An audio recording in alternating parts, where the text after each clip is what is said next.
வணக்கம் நண்பர்களே. இன்று நான் உங்களோடு சற்று நேரம் ஒரு உரையாடல் போல பேச விரும்புகிறேன். இது மேடையிலிருந்து சொல்வது இல்ல, ஒரே மனிதன் இன்னொரு மனிதனிடம் மெதுவாக பேசுவது போல. வாழ்க்கையில் ஒரே கேள்வி திரும்ப திரும்ப வரும். நான் யார்? இந்த உடல்தான் நான்? இந்த மனம்தான் நான்? இல்ல இதையெல்லாம் தாண்டி ஒரு உண்மை இருக்குதா? இந்த கேள்வி பல காலமாக மனிதர்களின் உள்ளத்தில் இருக்கிறது. நூல்கள் படித்தார்கள், குருமார்களைத் தேடினார்கள், பல நடைமுறைகள் செய்தார்கள். ஆனாலும் தெளிவு எளிதாக கிடைக்கவில்லை. நம்ம தமிழ் சித்தர்கள் இதை அனுபவத்தின் வழியே பார்த்தார்கள். அகத்தியர், திருமூலர், போகர், வள்ளலார், பட்டினத்தார், பாம்பாட்டி சித்தர் எல்லாம் வெவ்வேறு வழியில் பேசினாலும் மையம் ஒன்று. உடலும் மனமும் முக்கியம்தான், ஆனா அதுவே முழு நான் இல்ல. இதை மெதுவாகவும் எளிமையாகவும் பார்ப்போம். இது பிரச்சாரம் இல்ல, இது பக்தி உரை இல்ல, இது நம்ம உள்ளே நடந்து கொண்டிருக்கும் உண்மையை கவனிப்பது. எந்த அழுத்தமும் வேண்டாம், சும்மா கவனிப்போம். உடலைப் பற்றி பேசும்போது சித்தர்கள் சொல்வது நேர்மையானது. நீங்கள் இந்த உடல் இல்ல, இதை கேட்டவுடன் மனம் திடுக்கிடலாம், ஆனாலும் நிதானமாக பாருங்கள். சிறு வயதில் இருந்த உடல் இப்போ இருக்கிறதா? இல்ல, பழைய புகைப்படத்தை பாருங்கள். அந்த முகமும் இந்த முகமும் ஒன்றா? இல்ல, காயம்பட்ட இடம் கூட காலம் போனதும் மாறிவிடும். செல்கள் மாறும், தோல் மாறும், முடி மாறும், எலும்புகள் மாறும், உயரம் எடை எல்லாம் மாறும். இந்த மாற்றங்களுக்கு நடுவிலும் நான் இருக்கிறேன் என்ற உணர்வு மட்டும் நீடிக்கிறது. அதுதான் நம்முடைய அடிப்படை மையம். ஒரு வீட்டை நினைத்துக் கொள்ளுங்கள். வீடுகள் மாறும், இடங்கள் மாறும், ஆனாலும் அந்த வீட்டில் இருப்பவர் நீங்கள்தான். அதேபோல உடல் ஒரு இடம், அந்த இடத்தில் நீங்கள் வாழ்கிறீர்கள். உடலை பராமரிக்க வேண்டும். நல்ல உணவு வேண்டும், சுத்தமான பழக்கம் வேண்டும், சிறிது உடற்பயிற்சி வேண்டும், நல்ல தூக்கம் வேண்டும். ஆனா உடலே நான் என்று நினைத்தால் பயம் கூடும். உடல் ஒரு வாகனம் போல. அது பழுதாகலாம், சரியாகலாம், புதிதாகலாம். ஓட்டுபவர் நீங்கள். வாகனம் சோர்ந்தாலும் நீங்கள் இல்ல ஆகஸ்ட் மாட்டீர்கள். பட்டினத்தார் பாடல்களில் வரும் உள்ளார்ந்த உண்மை இதுதான். திருமூலர் உடம்பை வளர்த்து உயிரை வளர்த்தேன் என்றார். அது உடலை தள்ளிவிடு என்பதல்ல, உடலை மதித்து உயிரை தெளிவாக்கு என்பதே. போகர் மரபில் காயகற்பம் பேசுவது உடலை கருவியாக மதிப்பதற்கே. அகத்தியர் மரபிலும் உடலின் ஒழுங்கை நினைவூட்டுவது இதே காரணம். நோய் வந்தால் நம்ம மனம் பயம் கொண்டே ஓடும். ஆனால் நோய்க்கும் நடுவில் உள்ளே ஒரு இடம் அமைதியாக இருக்கும். அந்த அமைதியை நீங்கள் கண்டு கொண்டால் பயம் குறையும். உடல் வயதாகும், அது இயல்பு. அதை எதிர்த்து ஓடும்போது நம்முள் பதட்டம் கூடும். ஆனால் உடல் ஒரு காலத்தின் பயணம் என்று பார்த்தால் அந்த பதட்டம் மெதுவாக தளரும். இப்படி உடலை கருவியாக பார்த்தால் உடலுக்கு எதிராக போர் இல்ல, உடலுக்கு மரியாதை இருக்கும். அது வாழ்க்கையை மென்மையாக்கும். இப்போது மனம். மனம் எப்போதும் ஓடும். எண்ணங்கள், நினைவுகள், ஆசைகள், பயம், கோபம், சந்தோஷம் எல்லாம் வந்து போகும். ஒரு நாளில் உங்கள் எண்ணங்களை கவனித்துப் பாருங்கள். காலை வேறு எண்ணம், மதியம் வேறு எண்ணம், இரவு வேறு எண்ணம். மனம் தொடர்ந்து மாறுகிறது, ஆனா அந்த மாறுதலை கவனிக்கும் ஒருவர் உள்ளே இருக்கிறார். ஒரு வாசனை வந்தால் பழைய நினைவு மேலே வரும். ஒரு பாடல் கேட்டால் பழைய உணர்ச்சி திரும்ப வரும். ஒரு செய்தி கேட்டால் கவலை மேலே வரும். நினைவு வருகிறது போகிறது, ஆனால் பார்க்கும் விழிப்பு மாறவில்லை. மனமே நான் என்று இருந்தால் ஒவ்வொரு எண்ணத்தோடும் நீங்கள் மாறியிருப்பீர்கள். ஆனா நீங்கள் நிலைத்திருக்கிறீர்கள். இதை கடலைப் போல நினைத்தால் புரியும். மேலே அலைகள் உயர்ந்து தாழும், ஆழத்தில் கடல் அமைதியாக இருக்கும். அலைகள் மனம் போல, ஆழம் உங்கள் விழிப்பு போல. பாம்பாட்டி சித்தர் மனத்தை பாம்பு போலச் சொன்னார். பாம்பு சுழலும், மனமும் சுழலும். அதை கட்டிப் போட்டால் அது சீரும், அதை கவனித்தால் அது மெதுவாகும். உங்களுக்கு கோபம் வந்தால் அந்த கோபம் எப்படித் தொடங்குகிறது என்பதை கவனியுங்கள். சில நிமிடங்களில் அதன் வேகம் குறையும். அப்போ உள்ளே ஒரு சின்ன குரல் சொல்கிறது, நான் இப்படி பேசிவிட்டேனே. அந்த உணர்வை உணரும் விழிப்பே நீங்கள். கனவில் நீங்கள் ஒரு உலகத்தில் இருப்பீர்கள், விழித்த பிறகு அது மறைந்து போகும். ஆழ்ந்த தூக்கத்தில் எண்ணமே இல்ல, ஆனாலும் நீங்கள் இருக்கிறீர்கள். 3 நிலைகள் மாறினாலும் பார்க்கும் விழிப்பு மட்டும் மாறவில்லை. மனம் முக்கியம்தான், ஆனா மனமே முழு நான் இல்ல. மூளை இயல்பாகவே எண்ணங்களை உருவாக்குகிறது. இதை நியூரோசயன்ஸ் கூட சொல்கிறது. டிஃபால்ட் மூட் நெட்வொர்க் வேலை செய்யும் போது எண்ணங்கள் சுயமாக எழும்.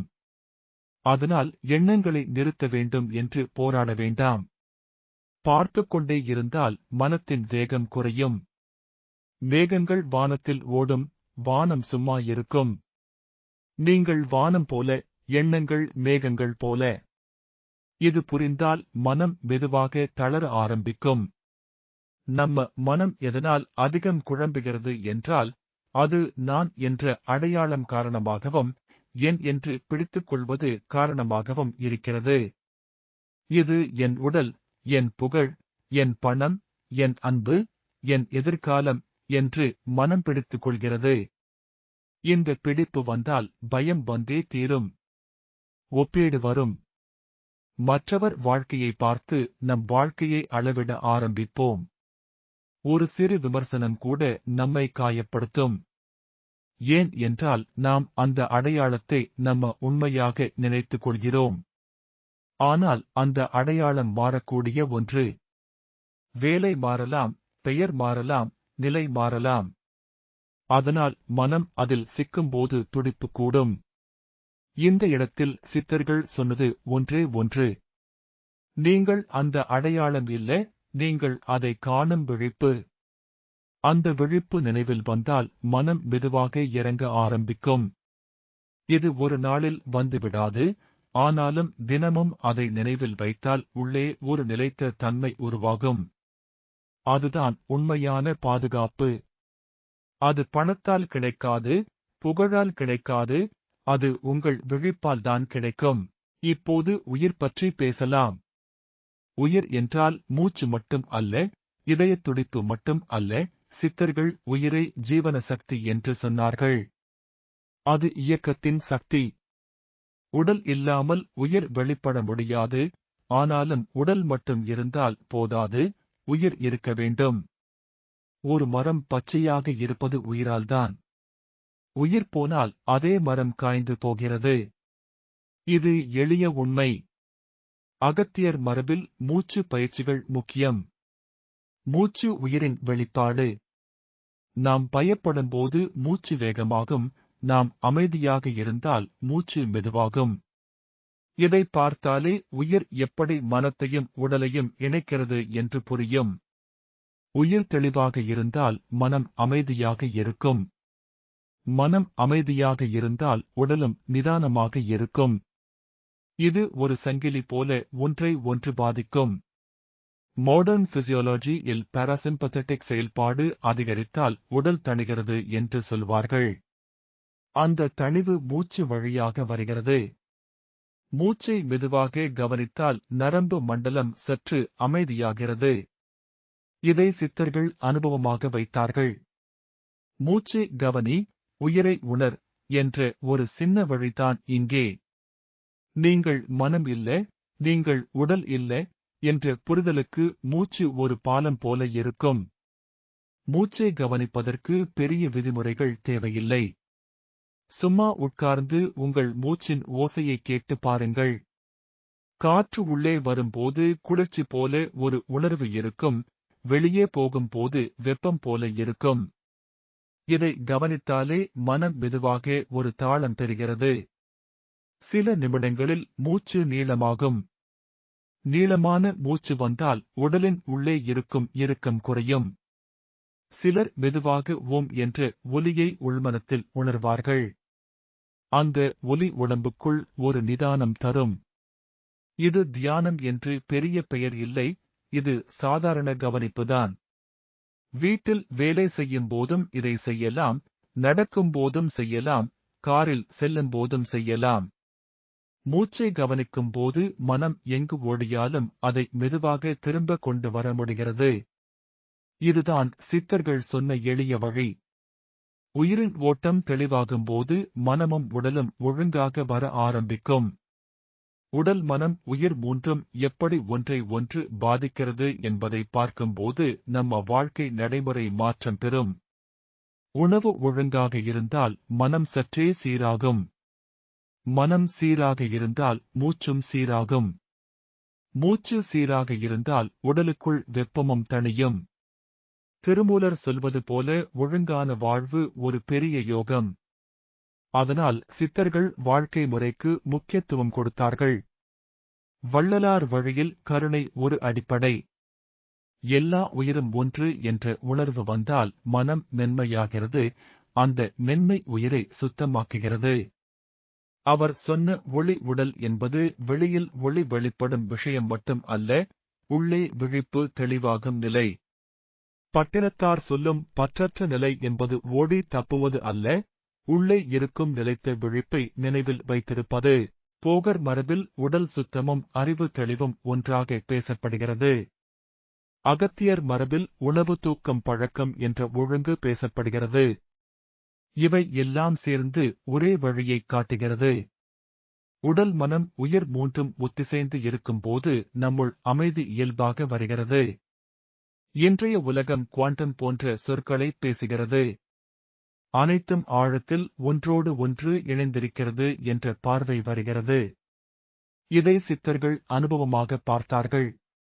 உடல் மனம் உயிர் மூன்றும் பிரிக்க முடியாத ஒரு அமைப்பு. ஆனாலும் அந்த அமைப்பின் மையத்தில் இருக்கும் விழிப்புதான் நீங்கள். இது வெறும் கருத்தாக இல்லாமல் வாழ்க்கையில் அனுபவமாகும் போதுதான் மாற்றம் வரும். நாம் சித்தர்களை நினைக்கும் போது அவர்கள் மலை குகைகளில் மட்டும் இருந்தார்கள் என்று நினைக்கிறோம். ஆனால் அவர்கள் சொன்னது எல்லாம் தினசரி வாழ்க்கையை பற்றியது. அகத்தியர் சொன்ன ஒழுங்கு உணவு வழக்கம் பழக்கம் இது எல்லாம் வீடு குடும்பம் வேலை என்ற வாழ்க்கையிலேயே பயிற்சி செய்யலாம். வள்ளலார் சொன்ன கருணை எந்த மடத்துக்கும் மட்டுமல்ல, தெருவில் நடக்கும் ஒருவருக்கும் வீட்டில் இருக்கும் ஒருவருக்கும் உதவுவது. பட்டினத்தார் சொன்ன பற்றற்ற நிலை என்பது வீட்டை விட்டு ஓடுவது அல்ல, மனத்திலிருந்து பிடிப்பை மெதுவாக தளர்வது. பாம்பாட்டி சித்தர் சொன்ன மனத்தை பார்க்கும் பயிற்சி என்பது எங்கும் செய்ய முடியும். நீங்கள் கடையில் வரிசையில் நிற்கிறீர்கள், அங்கு காத்திருக்கும் போது உங்களுடைய மனம் எப்படிச் சுழலுகிறது என்பதை கவனியுங்கள். அதுவே ஒரு பயிற்சி. குடும்பத்தில் பேசும்போது உங்கள் குரலின் துடிப்பு உயருகிறதா குறைகிறதா என்பதை கவனியுங்கள். அது உயிரின் ஓட்டத்தை காட்டும். இந்த சிறிய கவனிப்புகள்தான் பெரிய மாற்றத்திற்கு வழி திறக்கும். இந்த அனுபவத்தை நடைமுறையில் எப்படி கொண்டு வரலாம்? தினமும் சில நிமிடம் அமைதியாக உட்காருங்கள். முதுகை சற்று நேராக வைத்துக் கொள்ளுங்கள். மூச்சை மட்டும் கவனியுங்கள். எண்ணம் வந்தால் எதிர்க்க வேண்டாம். வந்ததை பார்த்து மீண்டும் மூச்சுக்கு திரும்புங்கள். இந்த சின்ன பயிற்சி நாளுக்கு சில நிமிடம் போதும். நாளில் ஒருமுறை உங்கள் உடலை முழுக்க உணருங்கள். தலை முதல் பாதம் வரை கவனம் நகரட்டும். தோள்களில் பதற்றம் இருந்தால் அதை உணருங்கள். அந்த இடத்தை மெதுவாக தளரவிடுங்கள். இது உடலை சாந்தப்படுத்தும். உடல் சாந்தமானால் மனம் சாந்தமாகும். மனம் சாந்தமானால் உயிரின் ஓட்டம் தெளிவாகும். ஒருவரை சந்திக்கும்போது அவருக்கும் இன்பம் கிடைக்கட்டும் என்ற ஒரு மென்மையான எண்ணத்தை உள்ளே சொல்லுங்கள். வள்ளலார் இதை ஜீவ கருணை என்றார். இது மனத்தை துடிப்பில்லாமல் ஆக்கும். நடக்கும்போது கூட இதை செய்யலாம். காலடி ஒவ்வொரு அடியையும் உணருங்கள். தெரு சத்தங்கள் இருக்கட்டும், அவையும் கடந்து போகட்டும், உங்கள் மூச்சை மட்டும் நிதானமாக கவனியுங்கள். உணவைச் சாப்பிடும் போது அது எங்கு இருந்து வந்தது, அது உடலுக்கு என்ன செய்யப் போகிறது என்று நினைத்தால் மனம் நிதானமாகும். உறக்கம் சரியாக இருந்தால் மனம் மென்மையாகும், மனம் மென்மையாக இருந்தால் உயிர் தெளிவாகும். வேலைக்கு போகும்போது பதற்றம் வந்தால் அந்த பதற்றத்தை கவனியுங்கள். குடும்பத்தில் பேசும்போது கோபம் வந்தால் அந்த கோபத்தை கவனியுங்கள். உடலில் வலி வந்தால் அதோடு சண்டை போடாமல் கவனியுங்கள். இந்த கவனித்தல் உங்களை மெதுவாக மையத்தில் நிறுத்தும். அந்த மையத்தில் இருந்து முடிவு எடுத்தால் உங்கள் வார்த்தையும் செயலும் மென்மையாகும். இந்த மாற்றம் ஒரே நாளில் வராது. சித்தர்கள் சொன்னது போல சிறிய பழக்கங்கள் பெரிய மாற்றம் தரும். பலர் அமைதி என்றால் எல்லாம் சரியாகிவிடும் என்று நினைக்கிறார்கள். உண்மையில் அமைதி என்றால் உணர்ச்சிகள் வராமல் போவது அல்ல. துக்கம் வரும், கோபம் வரும், அது இயல்பு. ஆனால் அந்த உணர்ச்சிகளை உள்ளே இடம் கொடுத்து பார்த்தால் அவை மெதுவாக கரையும். ஒரு குழந்தை அழுகிறது என்றால் அதற்கு இடம் கொடுத்தால் அது சமாதானமாகும். மனமும் அதே. சித்தர்கள் துன்பத்தை மறுக்கச் சொன்னவர்கள் அல்ல, துன்பம் வந்தால் அதில் மூழ்காமல் அதை பார்த்துக் கொள்ளச் சொன்னார்கள். நீங்கள் ஒரு இழப்பை சந்தித்தால் உள்ளே வலி வரும். அந்த வலியை ஒதுக்காமல் கவனித்தால் அது சொல்லும் செய்தி தெளிவாகும். வலி பேசும்போது நாம் அமைதியாக இருந்தால் அது அன்பாக மாறும். இது ஒரு நுண்ணிய மாற்றம். இந்த மாற்றம்தான் மனத்தை மெதுவாக திறக்கிறது. மனம் திறந்தால் உயிரின் ஓட்டம் சீராகும். நம்ம தினசரி வாழ்க்கையில் சிறிய ஒழுங்குகள் பெரிய மாற்றத்தை தரும். காலை எழுந்ததும் சில நிமிடம் அமைதி. முகம் கழுவும் போது அந்த குளிர்ச்சியை உணருங்கள். சூரிய ஒளியில் சில நிமிடம் நிற்பது. தண்ணீர் குடிக்கும் போது ஒரு நிமிடம் நிதானம். உணவுக்கு முன் ஒரு மூச்சு கவனம். வேலைக்கு செல்லும் முன் ஒரு மென்மையான எண்ணம். மாலையில் வீட்டுக்கு வந்ததும் ஒரே மூச்சில் உடலை தளரவிடுவது. வாரத்தில் ஒரு நாள் இயற்கையில் நடப்பது. தேவையற்ற தகவல்களை குறைத்தால் மனம் தானாக அமைதியாகும். இந்த எளிய பழக்கங்கள்தான் உடல் மனம் உயிர் மூன்றையும் ஒரே தாளத்தில் கொண்டு வரும். மனத்தின் இன்னொரு பழக்கம் எதிர்காலத்தை முன்னமே போய் வாழ்வது. இன்னும் நடக்காத விஷயத்திற்கு நாம் பயந்து கிடப்போம். அந்த பயம் உடலை இறுக்குகிறது, மூச்சை குறுக்குகிறது. அந்த நேரத்தில் இந்த நிமிடத்திற்கு திரும்புவது மிகப்பெரிய மருந்து. உங்கள் கைகளை பாருங்கள், உள்ளங்கை வெப்பத்தை உணருங்கள். காலடியில் தரையின் திசை உணருங்கள்.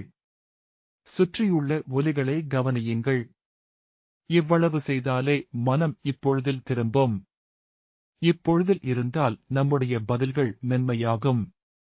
குடும்பத்தில் சிறிய விஷயம் கூட பெரிய சண்டையாகாமல் தளரும். வேலை இடத்தில் உள்ள அழுத்தம் சற்று குறையும். இப்பொழுதில் இருக்கும் போது உயிரின் ஓட்டமும் இயல்பாகும். மேலும் வாழ்க்கையில் நன்றி உணர்வை வளர்த்தால் மனத்தின் பிடி குறையும். இன்று உங்களுக்கு உதவிய ஒருவரை நினைத்து மனதில் ஒரு நன்றி சொல்லுங்கள். இது பெரிய செயல் இல்ல, ஆனால் அந்த நன்றி மனத்தை மென்மையாக்கும்.